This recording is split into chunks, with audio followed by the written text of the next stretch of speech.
Tak já jsem zklamaný, protože my jsme potřebovali to utkání zvládnout a nepodařilo se nám to. Nepodařilo se nám to ze dvou důvodů. Myslím si, ten ráz toho zápasu určil náš špatný vstup do utkání, kdy to bylo strašně vlažný a ustupovali jsme, nedostupovali jsme soupeře, prohrávali jsme osobní souboje. Dovolili jsme vlastně soupeři dostat se do zápasu a do takové té jistoty herní, kterou získali. A víceméně jsme v tomhletom časovém úseku dostali velice laciný gól. Víceméně vlastně rychle založený protiakce, kdy jsme špatně odhlavičkovali ten nákop a ze situace 2-2 se prosadil Skalák a dostal Boleslav do vedení. My jsme se do toho zápasu dostávali pomalu a až taky 25. 30. minuty, kdy jsme se trošku té agresivitě vyrovnali Boleslavi, tak jsme najednou trošku jsme tu hru zjednodušili.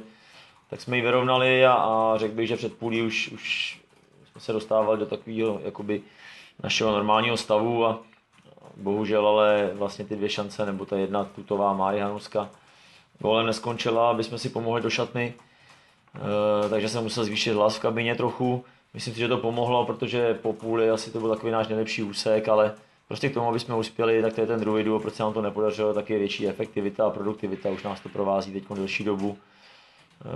Myslím si, že šance Krmenčíka, Štětiny, že jo, pak ještě i za stavu 2-0 Bogela, ale prostě za stavu 1-0 máme 3 gólovky, aby jsme ten zápas vyrovnali a šli jsme trošku psychicky nahoru my, ale bohužel jsme tyhle ty šance neproměnili a nevím, 73. asi nebo to bylo, tak vlastně z první střely na branku v druhém poločase z rohového kopu jsme dostali vlastně druhou branku, která to utkání se dá říct víceméně rozhodla, takže Boleslav ukázala svoji zkušenost, stačilo jí málo na to, aby vlastně tady střelila 2 branky a i když jako herně si myslím, že hlavně v tom úvodu byla lepší, ale my prostě musíme zvýšit produktivitu, protože je to 3. zápas za sebou, kdy si myslím, že máme víc šancí než soupeř, ale bodový zisk je nulový.